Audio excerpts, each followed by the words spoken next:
ہرکل کا اپنا ایک جاسوسی اور مخبری کا نظام تھا جس سے اس کے ذاتی حلقے کے افراد بھی ناواقف تھے۔ یہ نظام اتنا خفیہ تھا کہ اس کا اپنا بیٹا قسطنطین بھی اس کے وجود سے آگاہ نہیں تھا۔ دوسرے تیسرے روز ایک مخبر جو فوج کا ہی کوئی عہدیدار ہوتا تھا، ہرکل کے پاس جا کر پوری رپورٹ دیتا تھا۔ ایسا ہی ایک جاسوس ہرکل کے ہاں گیا۔ ہرکل کتنا ہی مصروف کیوں نہ ہوتا اور خواہ وہ سویا ہوا ہی ہوتا، اس کا حکم تھا کہ ایسا کوئی آدمی یہ کہے کہ وہ ایک ضروری بات بتانے آیا ہے تو اسے فوراً اطلاع دی جائے۔ اگر وہ سویا ہوا ہے تو اسے جگا لیا جائے۔ یہ جاسوس گیا تو ہرکل نے اسے فوراً بلا لیا اور اپنے خاص کمرے میں بٹھا کر دروازہ بند کر لیا۔ تم جانتے ہو میں کیا معلوم کرنا چاہتا ہوں؟ ہرکل نے کہا۔ بتاؤ کیا خبر لائے ہو؟ ان قبائلیوں پر ابھی بھروسہ نہیں کیا جا سکتا، جاسوس نے کہا۔ ان میں بددلی سی پائی جاتی ہے۔ ان کی لڑکی کا واقعہ ادنا سے ادنا قبائلی تک پہنچ گیا ہے۔ ان لوگوں کا ایک رد عمل یہ بھی دیکھنے میں آیا ہے کہ قسطنطین کو وہ اچھی نظروں سے نہیں دیکھتے، اور اس کا نام آتا ہے تو ان لوگوں کے چہروں پر خفگی اور ناپسندیدگی کے تاثر آ جاتے ہیں۔ تمہاری اپنی کیا رائے ہے؟ ہرکل نے پوچھا۔ اگر میں حکم دے دوں کہ حمس کی طرف پیش قدمی کر کے حمس کو محاصرے میں لے لیا جائے اور کوشش یہ کی جائے کہ محاصرہ طول نہ پکڑے تو کیا یہ قبائلی دل و جان سے لڑیں گے؟ انہوں نے ایک شرط اپنے سامنے رکھ لی ہے، جاسوس نے جواب دیا۔ وہ کہتے ہیں کہ رومی فوج لڑے گی تو اس کا ساتھ دیں گے، اور اگر فوج جوش و جذبے سے نہ لڑی تو تمام قبائل کے لوگ یہاں سے چلے جائیں گے۔ شہنشاہ معظم، اصل بات یہ ہے کہ آپ اس ملک کی خاطر لڑے ہیں، لیکن یہ قبائل صرف اپنے بیوی بچوں کا اور اپنے مال و اموال کا تحفظ چاہتے ہیں۔ ان کی باتوں سے پتہ چلتا ہے کہ مسلمانوں کا پلہ بھاری ہوا تو ان کے ساتھ یہ لوگ جا ملیں یا نہ ملیں یہاں سے چلے جائیں گے، اور آپ ان کی مدد سے محروم رہ جائیں گے۔ اور اپنی فوج کا جذبہ کیسا ہے؟ ہرکل نے پوچھا۔ کیا اپنی فوج میں جوش و خروش اور تازگی نظر آتی ہے؟ نہیں شہنشاہ معظم، جاسوس نے کہا۔ آپ کے دل کو دکھ پہنچا کر مجھے دلی رنج ہو رہا ہے، لیکن میرا فرض ہے کہ حقیقت بیان کروں۔ ہماری فوج میں کوئی تازگی نظر نہیں آتی، نہ ہی جوش و خروش نظر آتا ہے۔ میں نے خود خیموں میں بیٹھ کر باتیں کی اور ان کی سنی۔ ان بدبختوں پر مسلمانوں کا خوف اس طرح طاری ہے جیسے وہ کسی آسیبی اثر میں ہو۔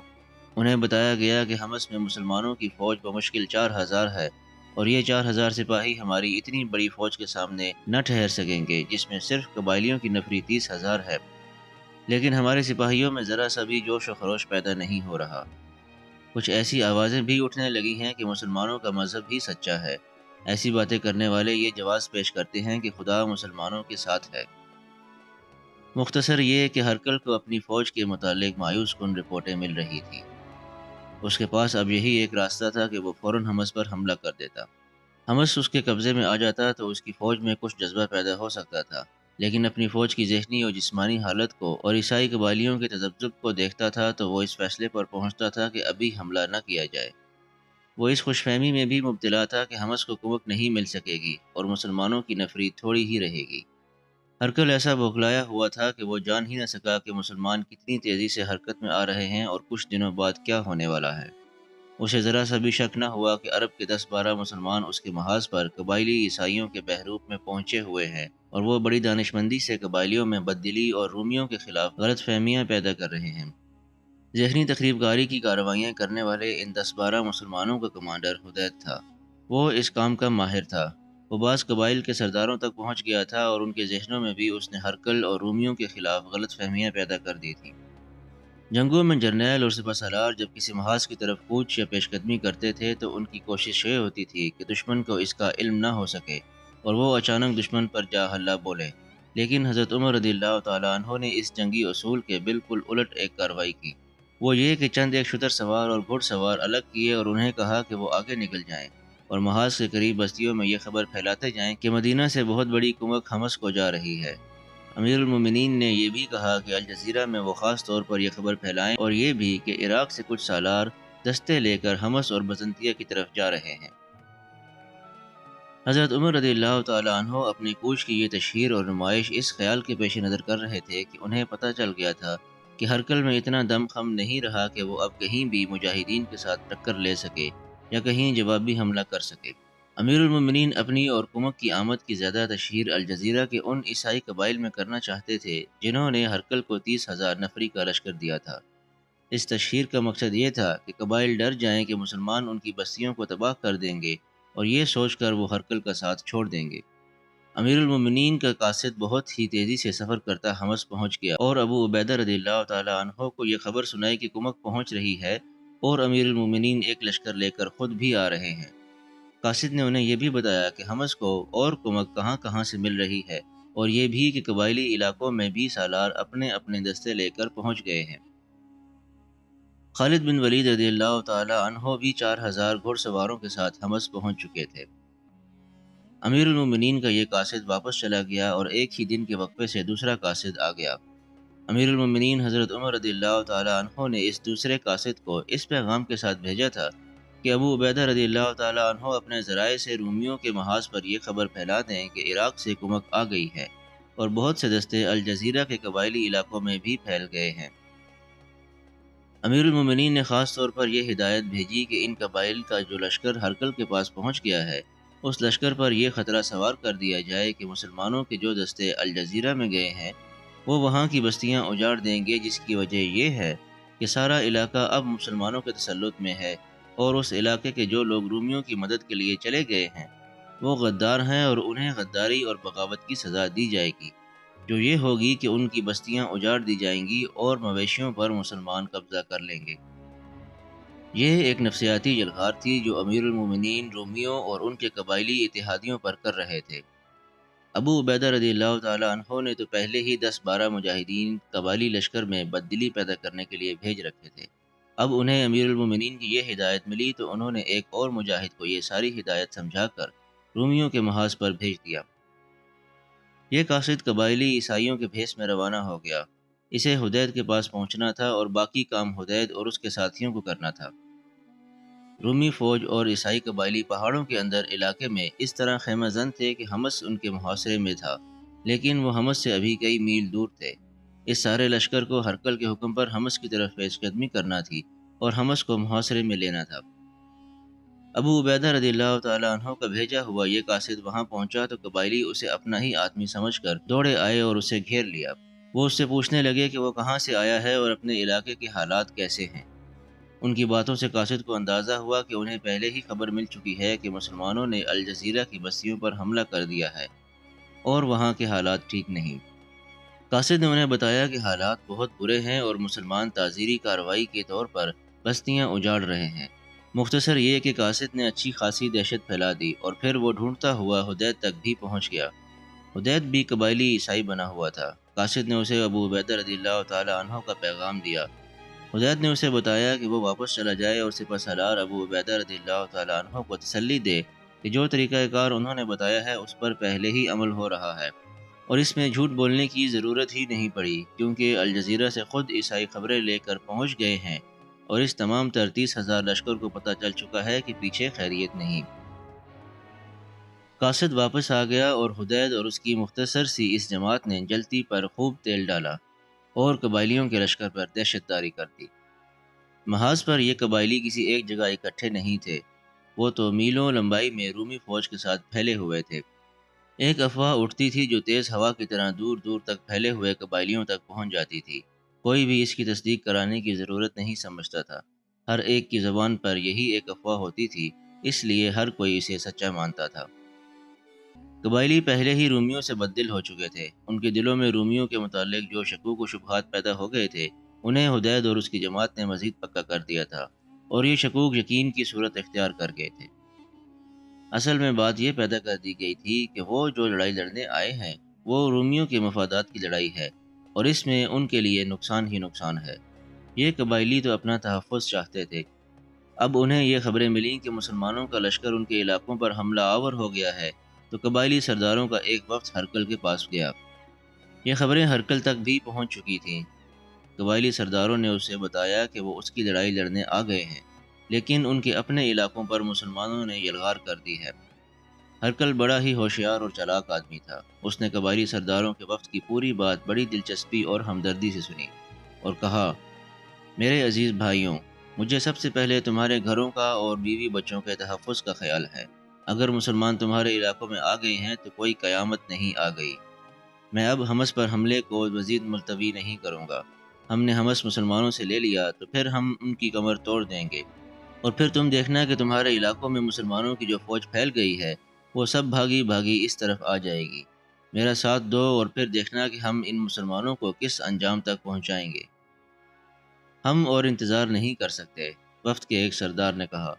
حمص فتح ہونے تک مسلمان ہماری بستیوں کا صفایا کر چکے ہوں گے۔ اگر آپ ہمارا تعاون اور اتحاد چاہتے ہیں تو پہلے اپنی فوج کو ہمارے ساتھ ہمارے علاقوں میں بھیجیں۔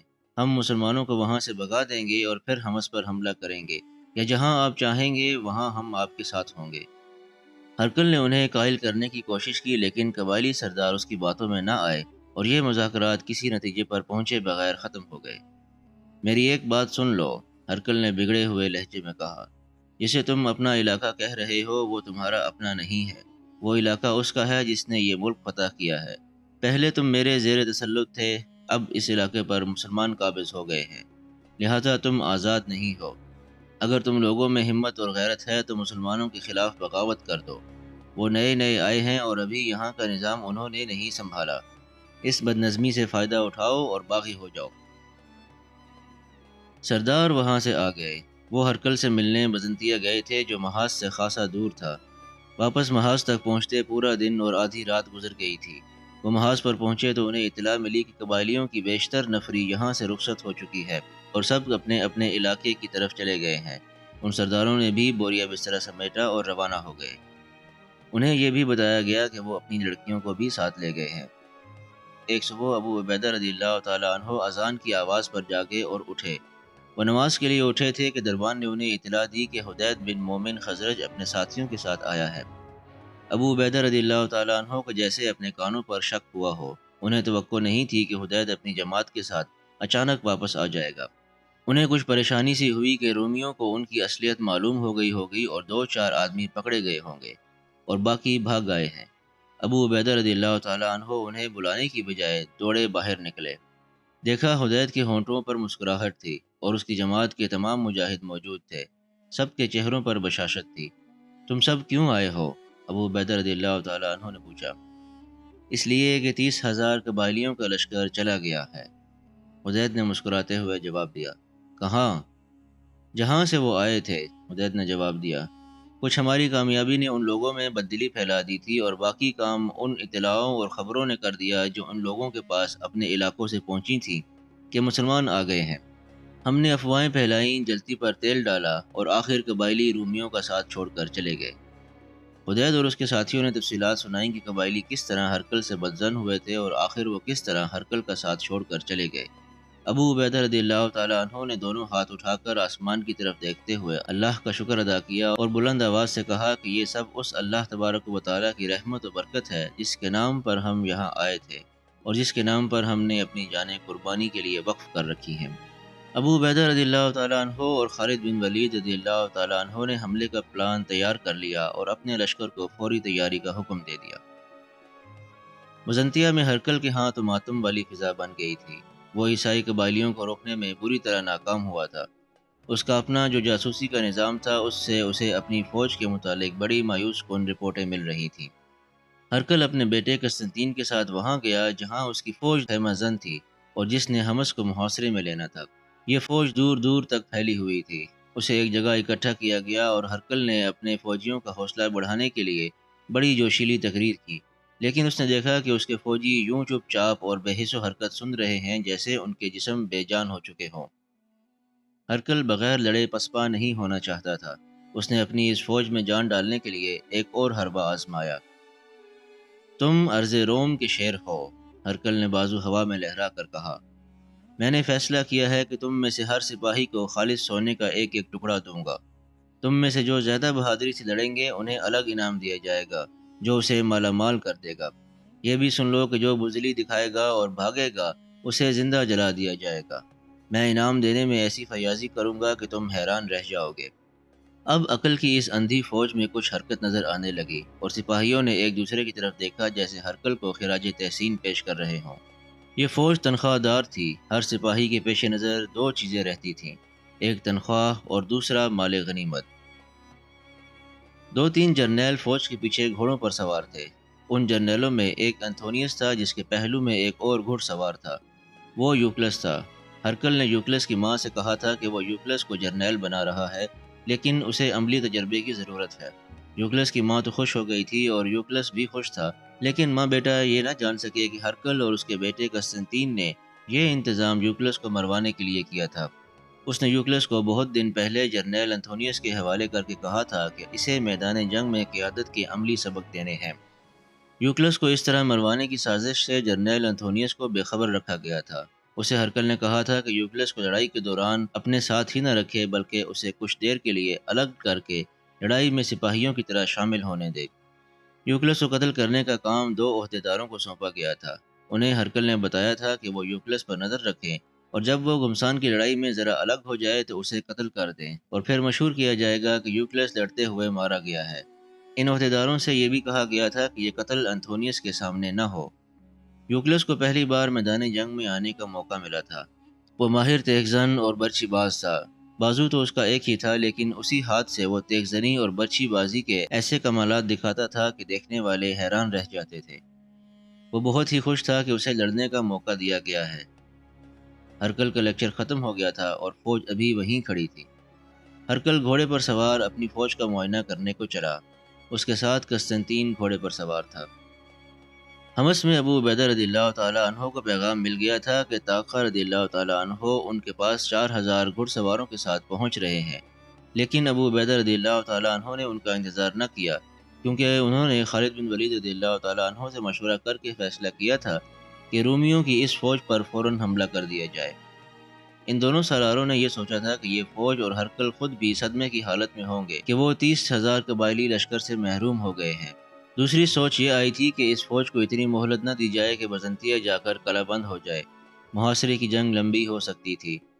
سالار اس علاقے سے واقف نہیں تھے جس میں ہرکل کی فوج موجود تھی۔ سپہ سالار ابو عبیدہ رضی اللہ تعالیٰ عنہ نے حدید کو بلایا۔ حدید تو اس علاقے میں رہ کر آیا تھا، اس لیے وہاں کے خد و خال سے ہی نہیں بلکہ چپے چپے سے واقف تھا۔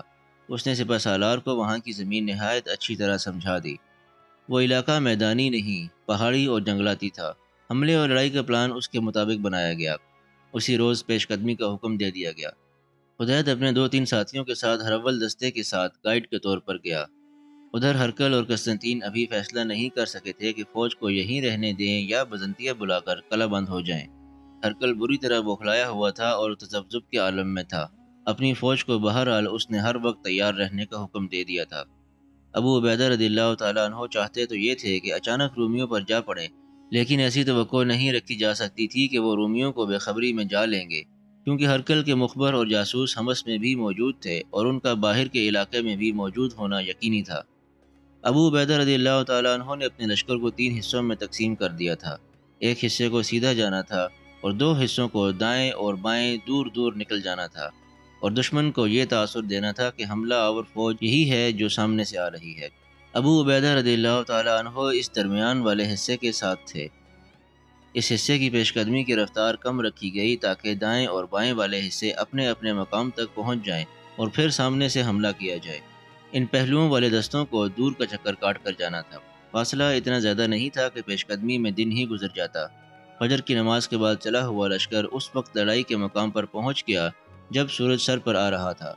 جو ہی ابو عبیدہ رضی اللہ تعالیٰ عنہ کے دستے پہاڑیوں سے نکل کر اس کشادہ میدان میں پہنچے جہاں رومی فوج تھی، تو انہوں نے دشمن کو لڑائی کی ترتیب میں تیار پایا۔ اس سے ظاہر ہوتا تھا کہ ہرکل کو پہلے ہی اطلاع مل چکی تھی۔ ہرکل خود میدان جنگ میں نہیں تھا۔ کمان اس کے بیٹے قسطنطین کے ہاتھ میں تھی۔ مسلمانوں کے لشکر کو دیکھ کر اس نے بڑے ہی پرجوش لہجے میں اپنی فوج کو للکارا اور کہا کہ وہ دیکھو تمہارا دشمن کتنی تھوڑی تعداد میں ہے اور تم اسے آسانی سے کاٹ دو گے۔ اس کے ساتھ ہی قسطنطین نے اپنی فوج کو دائیں بائیں اور زیادہ پھیلا دیا۔ ابو عبیدہ رضی اللہ تعالیٰ عنہ نے آمنے سامنے کے حملے کا حکم دے دیا اور مجاہدین نعرہ تکبیر کی گرج کے ساتھ پورے جوش و خروش سے دشمن کی طرف بڑھے۔ چند منٹوں میں ہی دونوں فوجیں گتھم گتھا ہو گئیں۔ رومیوں کا جرنیل انتھونیس یوکلس کے ساتھ ایک پہلو پر تھا۔ وہ اس طرح یوکلس کو ہر بات بتا رہا تھا جس طرح استاد اپنے شاگرد کو سبق دیا کرتا ہے۔ چونکہ وہ جرنیل تھا اس لیے سپاہیوں کی طرح لڑ نہیں رہا تھا بلکہ لڑا رہا تھا۔ اس کے اور یوکلس کے ہاتھ میں تلواریں تھیں اور گھمسان کی لڑائی ان تک پہنچ رہی تھی۔ یوکلس آگے بڑھ کر لڑنا چاہتا تھا لیکن انتھونیس اسے آگے نہیں جانے دے رہا تھا۔ وہ یوکلس کو پینترے اور لڑائی کے داؤ پیچ بتا رہا تھا۔ رومی فوج جم کر لڑ رہی تھی۔ وہ تو بددل اور کم حوصلہ فوج تھی کیونکہ اس پر مسلمانوں کی دہشت پہلے ہی طاری تھی۔ توقع نہیں تھی کہ رومی سپاہی اس طرح لڑیں گے، لیکن وہ شاید اس خیال سے جم گئے تھے کہ مسلمانوں کی تعداد خاصی تھوڑی تھی۔ قسطنطین اپنی اس فوج کو بڑی اچھی طرح کنٹرول کر رہا تھا اور فوج کو دائیں بائیں اس طرح پھیلانے کی کوشش میں تھا کہ پہلوؤں سے مسلمانوں پر حملہ کیا جائے۔ اس کے مطابق ابو عبیدہ رضی اللہ تعالیٰ عنہ مجاہدین کو بھی پھیلاتے چلے جا رہے تھے۔ اس طرح گھمسان کی یہ لڑائی وہاں تک جا پہنچی جہاں انتھونیس اور یوکلس تھے۔ انتھونیس لڑائی میں الجھ گیا اور اس کی توجہ یوکلس سے ہٹ گئی۔ وہ دیکھ نہ سکا کہ یوکلس جوانی کے جوش میں بھول گیا تھا کہ وہ جرنیل تو نہیں لیکن جرنیلی حیثیت کا آدمی ہے۔ وہ تیغ زنی کے جوہر آزمانا چاہتا تھا۔ وہ ایک ہی ہاتھ سے لڑ رہا تھا اور گھوڑے کی لگام اپنے منہ میں لے رکھی تھی۔ یہی اس کا کمال تھا کہ وہ گھوڑے کو بھی اپنے قابو میں رکھے ہوئے تھا اور لڑ بھی رہا تھا۔ انتھونیس نے دائیں بائیں دیکھا، اسے یوکلس اپنے ساتھ نظر نہ آیا۔ وہ پریشان ہو گیا، پریشان بھی اتنا کہ وہ لڑائی کو بھول گیا اور یوکلس کو ڈھونڈنے لگا۔ یوکلس جلد ہی اسے نظر آ گیا اور انتھونیس نے گھوڑا اس کی طرف دوڑا دیا۔ انتھونیس نے دیکھا کہ دو مسلمان گھوڑ سوار دو تین رومی گھوڑ سواروں کے تعاقب میں گھوڑے دوڑاتے یوکلس کے قریب سے گزر گئے تھے۔ یوکلس نے اپنا گھوڑا ان کے پیچھے ڈال دیا۔ انتھونیس فوراً اس تک پہنچ کر اسے روکنا اور اپنے ساتھ رکھنا چاہتا تھا۔ اس نے دیکھا کہ دو رومی گھوڑ سوار یوکلس کے پیچھے جا رہے ہیں۔ انتھونیس نے یہ عجیب منظر بھی دیکھا کہ قسطنطین اس طرف آ گیا تھا اور اس نے ایک جگہ گھوڑا روک لیا تھا۔ وہ اس فوج کا کمانڈر تھا اور اسے اس وقت فوج کے پیچھے یا درمیان میں ہونا چاہیے تھا۔ اس کے ساتھ ایک سوار علمبردار تھا اور صرف دو محافظ تھے۔ وہ یوکلس کو مسلمان سواروں کے پیچھے جاتا دیکھ رہا تھا۔ ایک رومی سوار یوکلس سے قریب ہو گیا اور تلوار اس طرح بلند کی جیسے یوکلس کو مارنا چاہتا ہو۔ انتھونیس ان کے بالکل قریب پہنچ گیا تھا۔ اس نے جب دیکھا کہ اپنا ہی ایک سوار یوکلس کو تلوار مارنے لگا ہے تو انتھونیس نے گھوڑا اور تیز کر کے تلوار اس طرح اس رومی سوار کی پیٹ میں اتار دی جس طرح برچھی ماری جاتی ہے۔ ایک اور رومی سوار یوکلس کے گھوڑے کے دوسرے پہلو پر تھا لیکن ذرا آگے تھا۔ انتھونیس نے دیکھا کہ وہ اپنا گھوڑا یوکلس کے گھوڑے کے ساتھ کر کے اسے روکنے کی کوشش میں تھا۔ صاف پتہ چلتا تھا کہ وہ یوکلس کو مارنا چاہتا ہے۔ انتھونیس نے اپنا گھوڑا اس کی طرف کر لیا اور رومی سوار اسے دیکھ نہ سکا کیونکہ اس کی توجہ یوکلس پر تھی۔ انتھونیس نے اس کے دائیں کندھے پر تلوار کا ایسا زوردار وار کیا کہ اس کا بازو جسم سے الگ کر دیا۔ اس کی تلوار اسی ہاتھ میں تھی۔ انتھونیس نے یوکلس کو اپنے ساتھ لیا اور ایک طرف لے گیا۔ انتھونیس نے پرواہ ہی نہ کی کہ قسطنطین نے اس کی یہ کارروائی دیکھی ہے یا نہیں۔ یہ کوئی معمولی جرم نہیں تھا کہ اس نے لڑائی کے دوران اپنے ہی دو سپاہیوں کو مار دیا تھا۔ قسطنطین نے انتھونیس کی یہ ساری کارروائی دیکھی اور منہ پھیر کر وہاں سے چلا گیا۔ آپ نے اپنے ہی آدمیوں کو کیوں کاٹ پھینکا ہے؟ یوکلس نے انتھونیس سے پوچھا۔ اگر میں انہیں دیکھ نہ لیتا تو یہ تمہیں کاٹ پھینکتے، انتھونیس نے کہا۔ اب مجھ سے الگ نہ ہونا۔ کیا آپ مجھے بتائیں گے نہیں کہ یہ معاملہ کیا ہے؟ یوکلس نے پوچھا۔ میں تو لڑنے کے لیے آیا تھا۔ اپنے باپ اور بھائی کو میں دکھانا چاہتا تھا کہ میں دیکھنے میں ادھورا ہوں، اپنے فرائض کی ادائیگی میں ادھورا نہیں ہوں۔ شاید یہی دیکھنے کے لیے شاہ ہرکل نے مجھے آپ کے ساتھ بھیجا تھا۔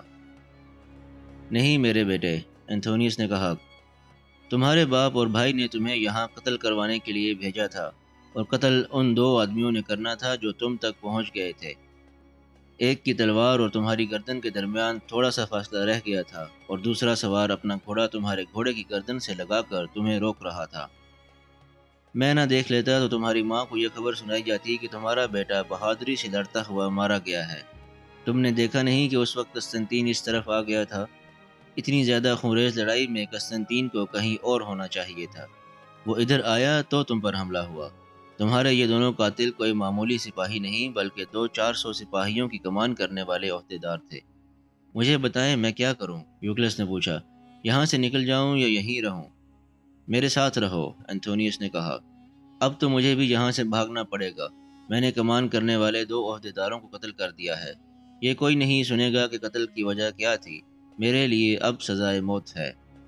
پھر آئیں یہاں سے نکل چلے، یوکلس نے کہا۔ تم یوں کرو کہ یہ جو ٹیکری ہے اس کے پیچھے چلے جاؤ اور اس طرح مزنتیا پہنچو کہ یہاں سے نکلتے تمہیں کوئی دیکھ نہ لے، انتھونیس نے کہا۔ سیدھے اپنی ماں کے پاس پہنچو اور اسے بتا دینا کہ یہاں کیا ہوا ہے اور میں نے تمہیں کیا بتایا ہے۔ اور آپ؟ میں نے ابھی کچھ فیصلہ نہیں کیا۔ تم جاؤ، انتھونیس نے کہا۔ یوکلس ساتھ ہی ایک ٹیکری کے پیچھے چلا گیا اور وہاں سے اس نے بزنطیہ کا رخ کر کے گھوڑے کو ایڑ لگا دی۔ 2-3 گھنٹوں تک رومی جم کر لڑتے رہے۔ ہرکل نے انہیں سونے کے ٹکڑوں، انعام اور حمس کے مال غنیمت کے جو لالچ دیے تھے، ان میں اتنی طاقت تھی کہ رومیوں کے قدم جم گئے تھے۔ ابو عبیدہ رضی اللہ تعالیٰ عنہ نے دیکھا کہ رومی کچھ زیادہ ہی جوش اور جذبے میں ہیں، تو انہوں نے خالد بن ولید رضی اللہ تعالیٰ عنہ کو اشارہ کیا۔ مجاہدین کے لشکر کے کچھ دستے دائیں کو اور کچھ بائیں کو چلے گئے تھے۔ یہ خالد بن ولید رضی اللہ تعالیٰ عنہ کے زیر کمان تھے۔ انہوں نے ان دستوں کو ایسی خوبی سے پہاڑیوں کے پیچھے چھپا دیا تھا کہ رومی ان سے بے خبر رہے۔ پیش قدمی کے دوران انہیں دور سے ہی پہاڑیوں کے اندر بھیج دیا گیا تھا۔ یہ خالد بن ولید رضی اللہ تعالیٰ عنہ کی ایک خصوصی چال ہوتی تھی، جس سے انہوں نے اپنے سے کئی گنا طاقتور دشمن کو کئی میدانوں میں بہت بری شکست دی تھی۔ یہاں بھی انہوں نے رومیوں کو یہی دھوکہ دیا۔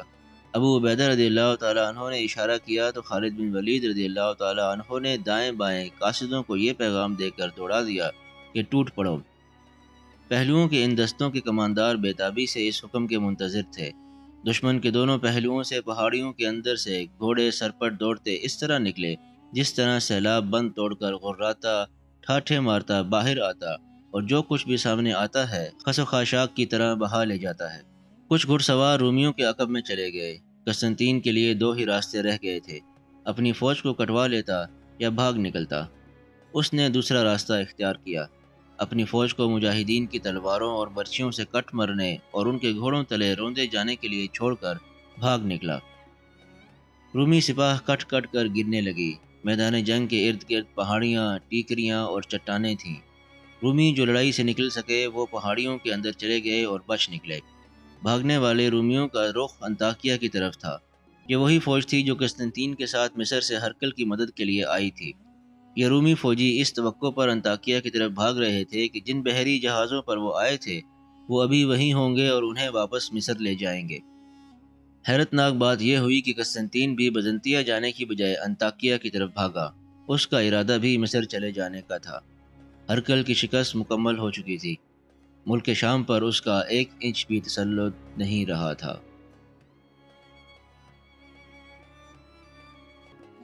اگر آپ کو ویڈیو پسند آئی ہو تو اس کو لائک اور شیئر کیجیے، چینل کو سبسکرائب کر لیجیے اور بیل آئیکن کو بھی پریس کر دیجیے تاکہ آئندہ آنے والی تمام ویڈیوز آپ کو باقاعدگی سے ملتی رہیں۔